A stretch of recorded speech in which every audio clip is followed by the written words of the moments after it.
Heads up, the following podcast contains adult language and deals with adult subjects. Keep this in mind as you listen. Today's episode, we are talking all things Halloween, y'all. Our favorite memories and shifts. On with the show. Hey folks, I'm Grace. And I'm James. Welcome to Fundamental Shift, the podcast where we explore the major shakeups in our lives, their fault lines, and aftershocks. Thanks for joining us. You're in for a real shit show. So first off, we want to let everyone know that Grace is doing a deep dive into all things Halloween, Samhain, Samhain, Dia de los Muertos, and All Saints on the return of Mediocre Mystic this week. Don't miss it. It'll be right here on the Fundamental Shift Network feed, the same feed you're on right now. And she, I think, is going to be doing a live reading. Yes, I think it'll be a lot of fun. It'll be my first time doing a live reading. I've been doing readings for quite some time now, but it'll be my first time doing a live reading. So, yeah, join us. It'll be a lot of fun. So, James, you and I grew up during the fun time of Satanic Panic. Yep, and I thought that'd be a fun place to start with our Halloween discussion. So, for those of you that don't know, in the 80s, I would say it wasn't just evangelical or fundamental. It was sort of a nationwide thing that all of these crazy satanic rituals were happening everywhere, and of course getting into your children and all of that. So what was interesting to me during that time too is that, of course, that's when the whole rock and roll music thing really did get targeted in the evangelical church as a way to address satanic panic. So, for instance, I had a book called From Rock to Roll. So, from roll to rock, probably, like Jesus is the rock sort of thing.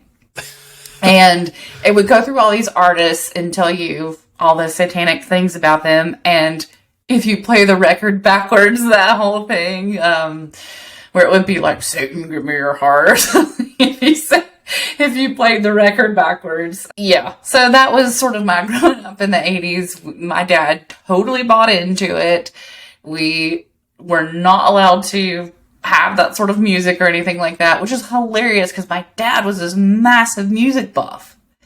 And like during his time, he would have been the like rebel listening to the crazy rock and roll music and all of that. Those darn kids, you know, that whole sort of mentality.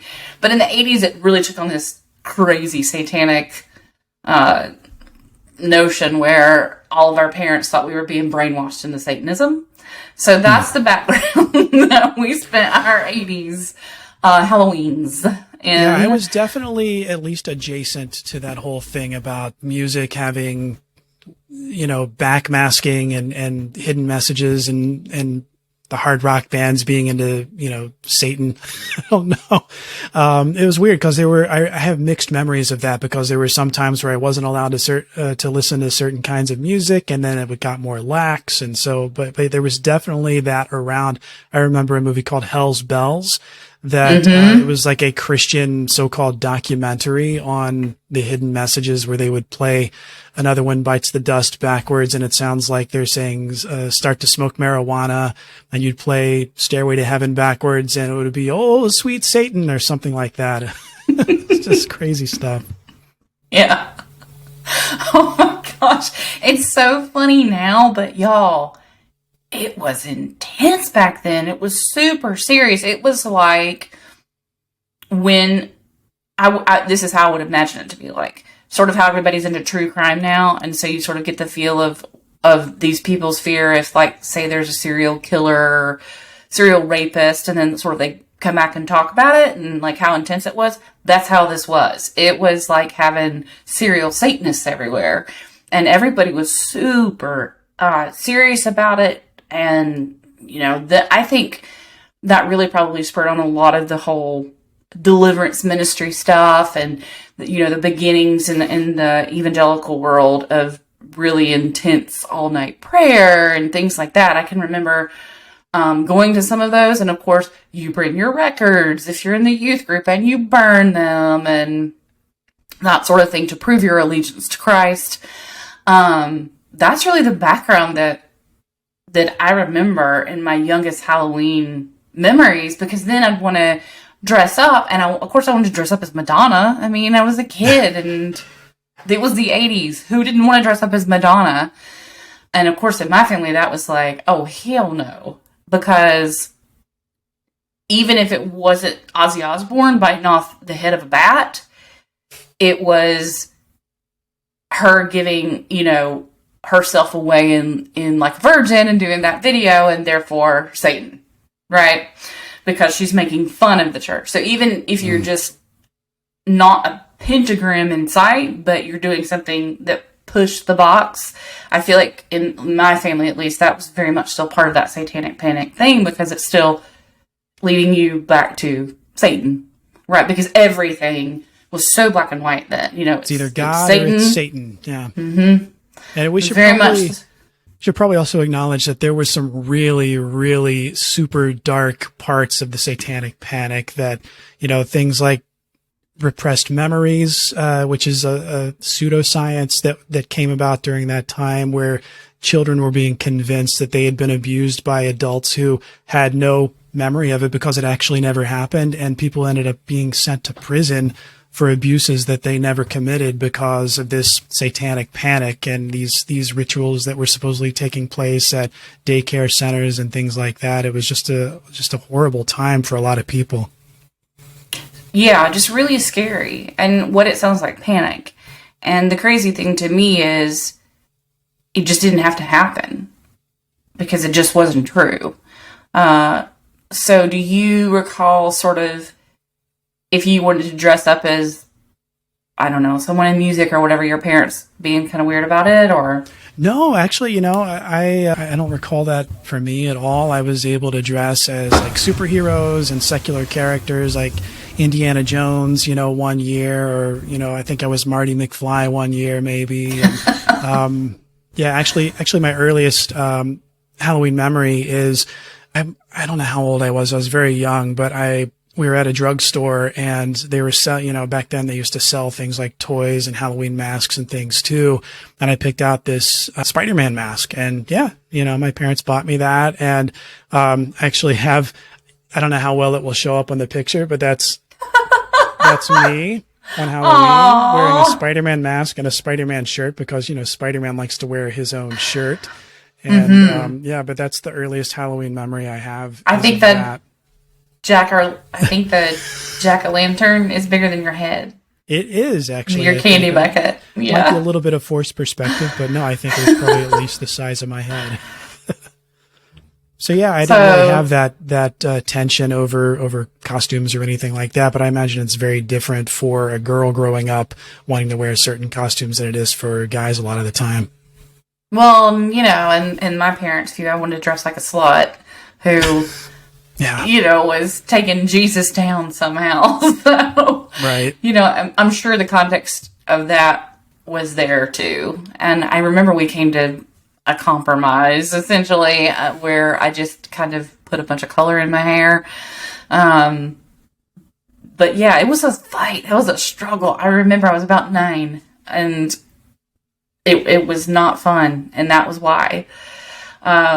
And I would say right on the heels of that, so people sort of came out of that satanic panic place, and then the New Age was everywhere, right? Shirley MacLaine was the devil herself, and then there was New Age panic, essentially. I remember my dad had this whole, cassette tape in evangelical world. You would go to these conferences or listen to these pastors, and they would give you this nice binder with all these cassette tapes, and you go home and listen to these sermons over and over and over and over. And so my dad had a whole set of those about the New Age from a pastor that was popular at the time. And I remember listening to them and being like, okay, half of this is fine. Who cares? And the other half just felt like contrived, right? Like just getting everybody scared for no reason. And you and I had a teacher who was major into it. I mean, she saw New Age behind every rock and thought that crystal was then New Age and somebody was going to use it for the power of the devil. I mean, it was bad.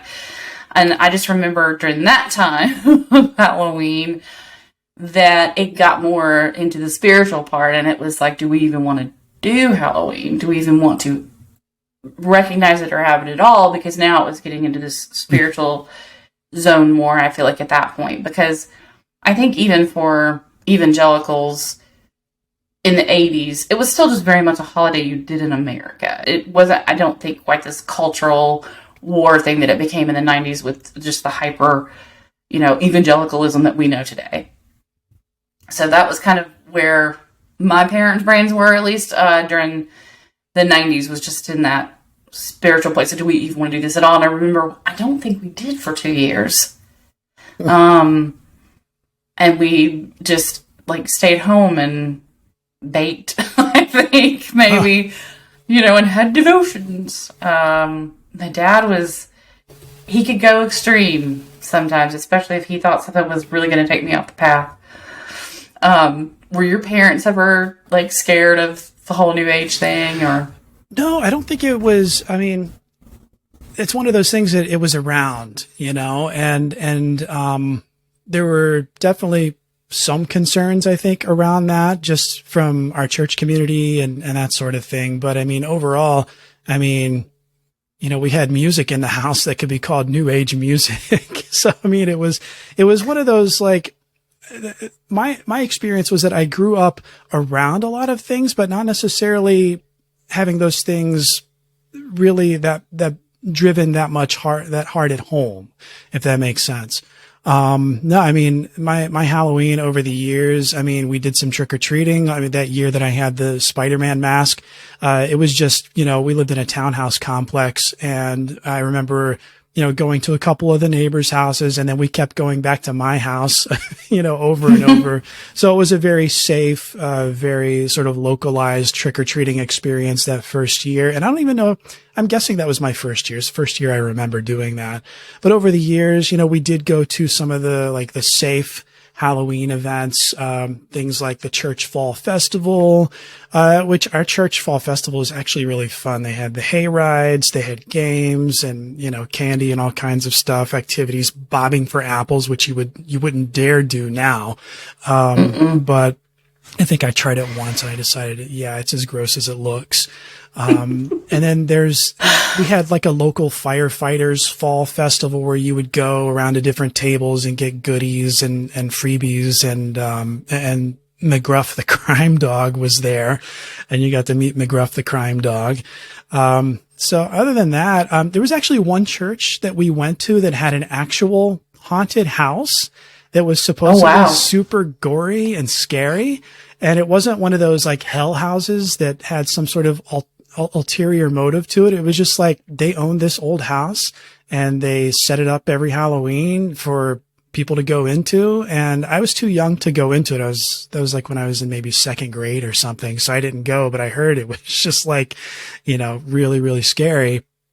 But yeah, overall, I didn't really have a super strict policy imposed, about Halloween. It was just, it was a little bit more of the community-based activities, I think, more so than a lot of trick-or-treating. We still did that here and there. We did trick-or-treating at the mall one year, where you just go around the mall to each store with your candy bag and trick-or-treat at the different retail locations.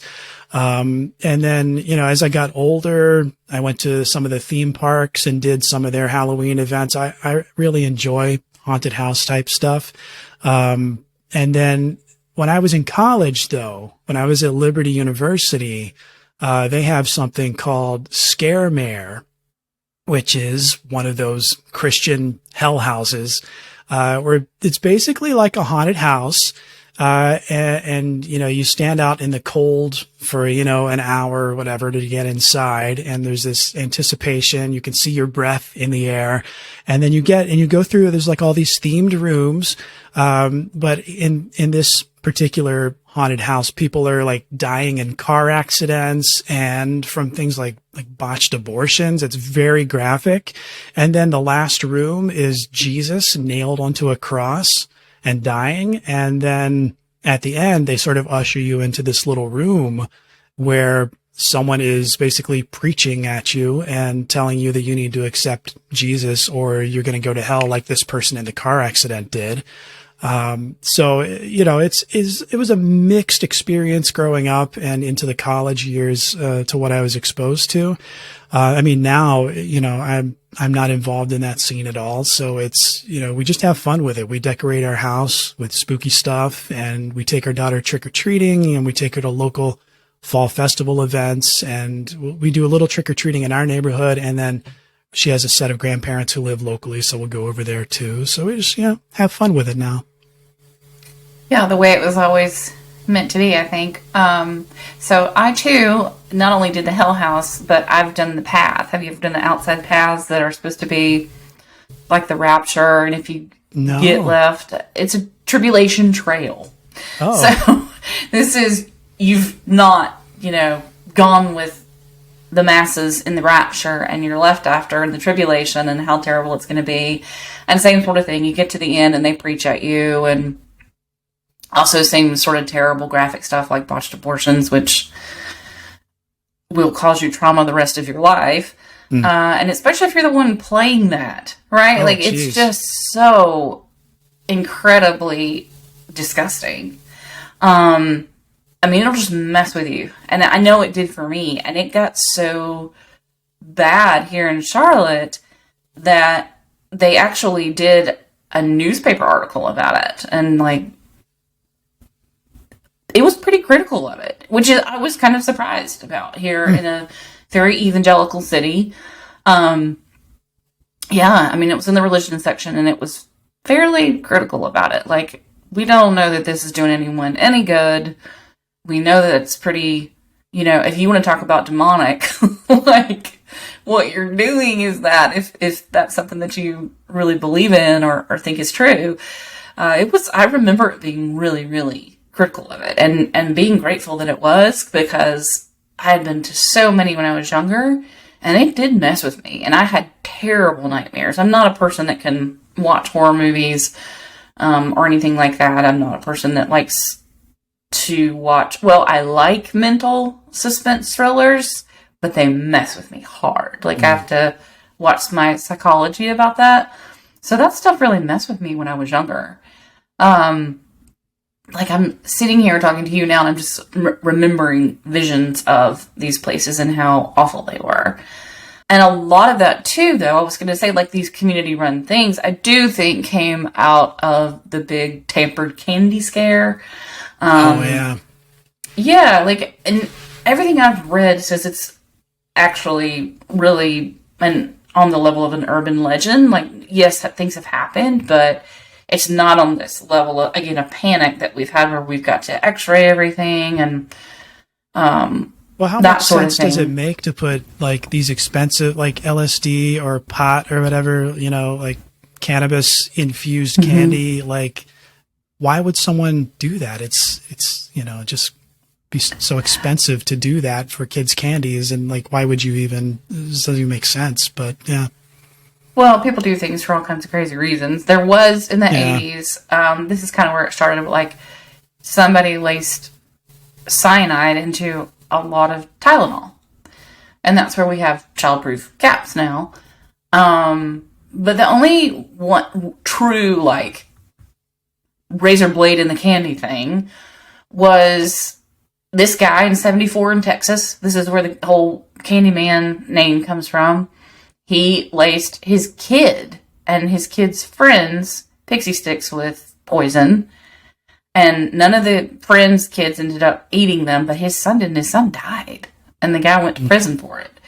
But again, that's very much like a murder that he used Halloween to cover up. It's not, you know what I mean? It's not this urban legend of there's just these evil, wicked people out there. Witches. When I was a kid, it was witches, right? Witches trying to poison everybody, Hansel and Gretel or something. I don't think it was ever, in my experience, targeted at men. It was always, for whatever reason, a witch is going to poison you. But I read that there are more DUIs than candy incidents on Halloween by far. So I thought that was interesting too. I'd just not ever thought about that. But then we move on to the 90s and we have Trunk or Treat. And then you have, I think that was probably an intersection of candy scare and evangelicals wanting to take Halloween back. The way that they like to take everything back for God, whether it's the country or Halloween or the rainbow, whatever. Because I remember going to that and having to dress as a biblical character. Did you ever do that? No, I never had to dress up as a Bible character. Now, there were guidelines with the church fall festivals where you couldn't dress up as like a demon or something. Like there were certain things, you can't dress up as like an evil character, but there wasn't the Bible character limitation though. Right. Well, I think your family was a lot more normal. Maybe we were, yeah. So then I get to college, and I go to college in Asheville, North Carolina, which is, it's a very spiritual place. And I mean that in many ways. You have everything from Billy Graham to paganism, and it's sort of this vortex of spiritual energy. And you can really feel it when you're there. I mean, it's very much at odds with each other. It's better now because I still go quite often. It's a lot better now than when I was in college, which would have been early 2000s. So that was still, to me, that was like the height of seeker-sensitive, large megachurch evangelicalism, right? So, a lot of evangelism and that sort of thing. So you'd go to the center of the town and, the pagans would be out there doing their dances and things, really not hurt anybody, right? They're just doing their thing. But then you'd have all the Christian kids out there trying to witness to everybody with a tract at the same time. And it was just this crazy headbutting constantly. But I remember the first year I was there, people seriously thought and scared the crap out of me that there were witches in the mountains that would steal cats and sacrifice them. Like, I was told that with the straightest face of another student, and I think about it now and I'm like, oh my God, that is just the dumbest. And I know a lot of witches, practicing witches, and I'm telling y'all, nobody kills a cat. If anything, they're probably the best cat owners out there. But it's just crazy because it was very much like this modernized, I guess, or, satanic panic, right? Like where these kids were now being told all this stuff. And that was part of the satanic panic too, wasn't it? Because there were these supposed rituals where they were like stealing people's cats and sacrificing them. Wasn't that also part of it? Yeah. And then for me, at least in the area I was in, I don't know if it was a bit of the time or the area, because it is a pretty heavily pagan area. It just got all blamed on the witches, right? and which was kind of crazy too. Again, never did anyone come to me and say, the warlocks are going to sacrifice the cats, right? It was always like the witches. So it also just felt like this weird misogyny. And I do remember that it was always these evil women, right? So that was interesting in college. And I remember everyone would go home. They were scared to be there on Halloween. It was so crazy, like my first year. And the next year I was like, this is dumb. And I stayed and it was fine. But I did witness one year. I mean, I can't say I didn't. I did. And it was awful. I really just want to go dance with the witches.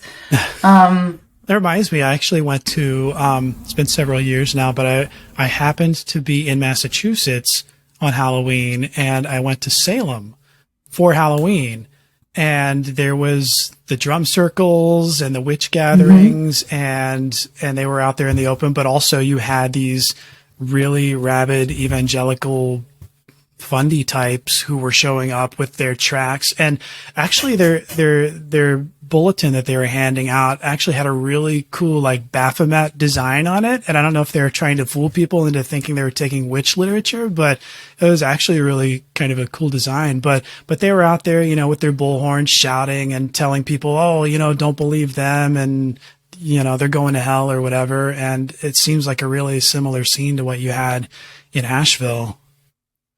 Yeah, and my worst is those tracks that look like a $20 bill and they drop them on the ground. Like, I just think that's, like, somebody down on their luck picks that up, you know? Like, I just think it's awful.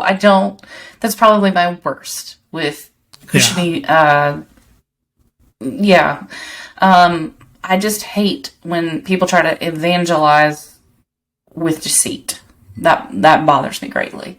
And I think it's probably very ineffective, because it's like $20 could have bought me groceries, but instead you're giving me this thing about Jesus. Is Jesus going to buy me groceries now? Yeah, I've never heard someone say, I got saved off that $20 track. Yeah. I hate it. But, while I was in college, because I was in that area, I got to know people who did practice different spiritualities and certainly did identify as witch or pagan or whatever. And I was like, oh, you're a normal person. It wasn't a thing. And I mean, anyone can take anything to an extreme. Absolutely. I'm sure there are people who do things and with rituals that we would not like and that we would not support. But for me, it was just good to see something else, and then to see, oh, this panic is not real. And it just kind of broke all that down for me, because I remember probably even through college, I just wasn't a fan of Halloween. Like, I didn't know what to do with it. I think that, like, secretly I wanted to dress up and have fun and be part of it and maybe have some sort of spiritual ritual along with it as well. But I just didn't know what to do with it because of my evangelical world. And I just wished the day didn't come often.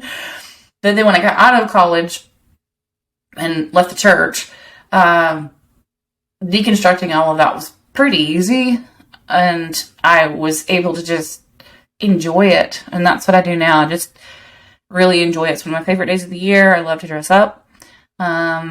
But I also really love to have that spiritual take on it of Samhain or Samhain, whatever Gaelic you want to use for the Celtic traditions and the pagan traditions of it. I do enjoy that, and I really get something out of it, because that spiritual practice is all about connecting with the earth. And I'm a very earthy person, and I didn't know that. And I think that, and when I say that to people, they're like, really? And I'm like, no, because I spent so many of my years having my head on heaven and in the clouds that I didn't realize how grounded a person I was, how earthy a person I was. And it really connects me to the earth in that way, and to my own spirituality in that way, and to the ancestors and, that sort of thing. Just that idea of the circle of life. It very much connects me to that, and it's something that I really enjoy spiritually. So there's a lot to it. And then with Dia de los Muertos, that was something that came into my life pretty much right after college. There's a wonderful store here in Charlotte, and I'm going to give it a plug. She doesn't know I'm giving it a plug. It's not like that. It's wonderful. Called Pura Vida, and it's in Noda, and if you're in Charlotte, you'll know that's the North Davidson area.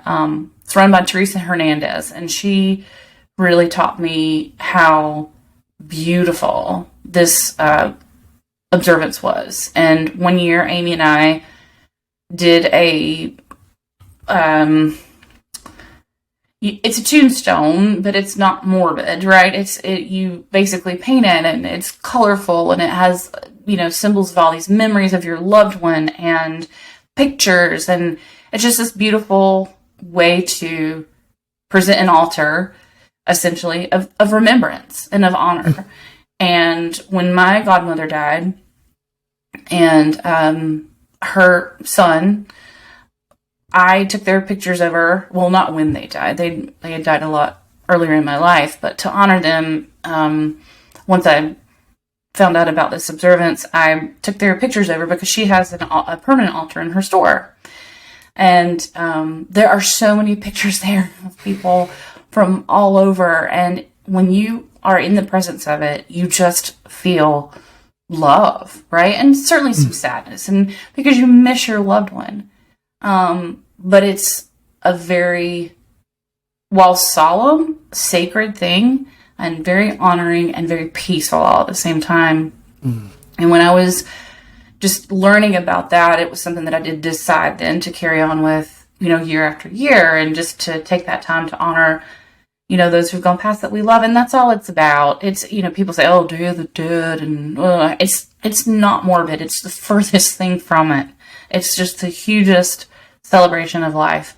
So, and I'm going to, of course, talk about that a little more on Mediocre Mystic, but that's something I like to do as well. So all these days sort of, combined up together, is fun because I get to ride this roller coaster, a little bit of like really fun and really spiritual, and have them come together and meet each other. So it's a lot of deconstructing and reconstructing in the same space. And I actually really enjoy it. So what's your funniest thing you ever dressed as? Let's go to some super funness. Dressed as, it might be the Spider-Man with the Spider-Man shirt. Honestly, that might be it. I mean, I have so few, like, my memories of that time in my life, dressing up. I have very few memories of things. I think I was Indiana Jones for at least a few years. I borrowed my dad's fedora, which I thought looked just like Indiana Jones's fedora. I don't know that I had a leather jacket, so I just used like a denim jacket or something instead. I got a whip somewhere. I don't know why or how I had a whip, but I must have gotten one at a store while we were traveling somewhere, like at some leather shop. I don't know. And I had a little bag that actually, if I remember right, the bag that I carried that was supposed to be the little Indiana Jones bag was like my mom's from when she was a kid. It was like a little, like, I don't know, she made it, I think, when she was a kid or something. So it was all very hodgepodge. Yeah. So, and I remember there's actually video somewhere of me trick-or-treating at the mall, in that really sad, Indiana Jones costume that I put together. But yeah, I mean, I think probably the funniest one is, I mean, it is pretty funny. Wearing his own shirt. He's like, I don't know. It's still funny. Killing me that the candy bucket is bigger than your head too. Yeah, that too. Yeah. And just like Spider-Man carrying that. Yeah. Pardon me, I am looking through my phone because I need to prove. Oh. Now that you've brought a picture, I need to prove. So, pardon me that I'm looking through this while I'm telling the story. But, so one year, I think it was 2015, was the year that Kim Davis, the clerk in Kentucky, denied the same-sex marriage, and then the Republicans paraded her around. Mm-hmm. And I had really long hair then. And I just decided I was going to dress as her for Halloween. I don't know why. I just thought it was funny because I was gay, right? Like, I was just doing one of those sort of idiotic things that I thought would be funny. Yeah, ironic humor, perhaps. And so I would say, dresses sort of Duggarville. And, I dressed like that my whole growing up. And the funny thing to me was how easy it was for me to slip into that. It took me no time to get that outfit together, to figure it out. So it was a little bit scary. Sounds a little scary. It wasn't hard, but it's just part of it, I suppose. So here I am with Price is Right guy.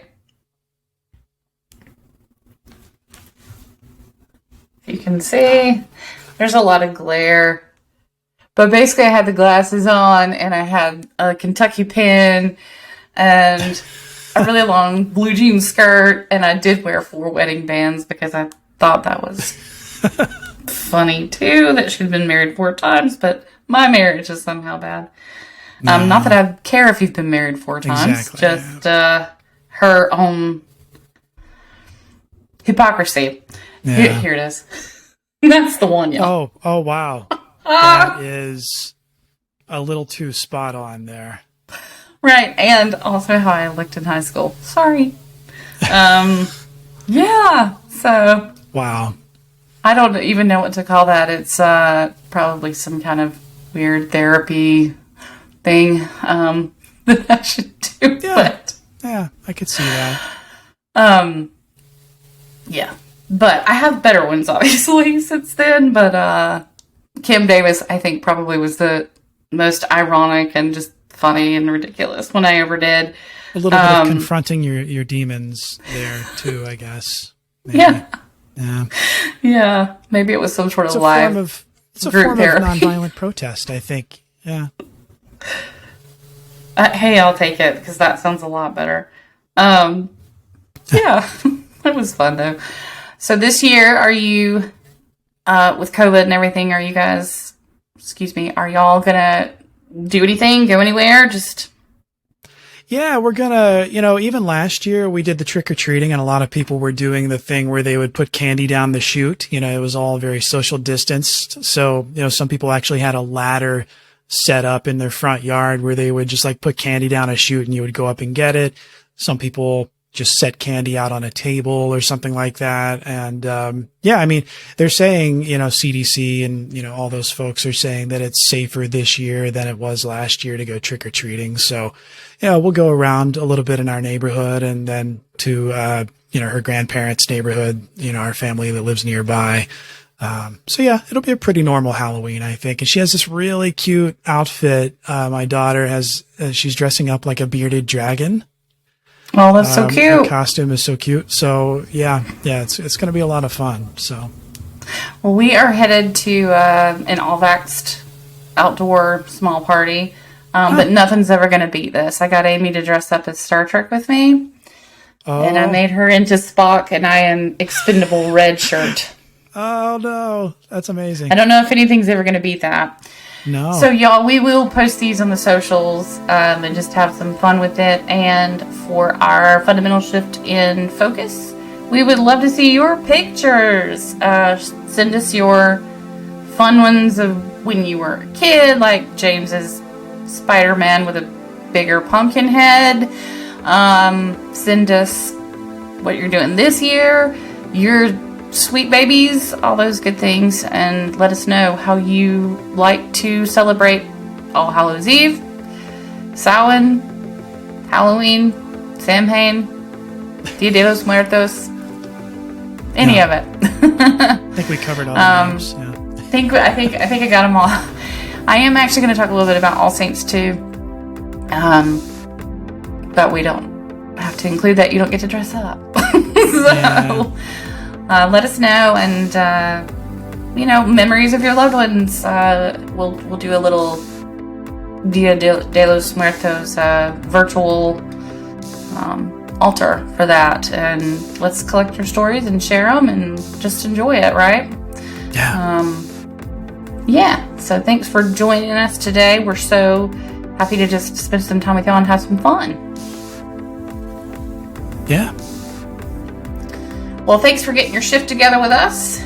Don't forget to follow us, rate us, review us on Apple, because we need to get those algorithms working. So if you'll do that for us, it helps other people learn about the show and helps us know more about what y'all want to hear. Yeah, and on YouTube, subscribe to our channel, click the bell for reminders. And now that you've heard from us, we want to hear from you. On YouTube and Facebook, just search for us, Fundamental Shift. You can leave us a voicemail or a text at 704-665-7473. You can check out our website at funshiftpod.com. You can email us at funshiftpod@gmail.com. You can also find us on Twitter and Instagram. On Twitter, we are at funshiftpod, and on Instagram, we are at fun.shift.pod.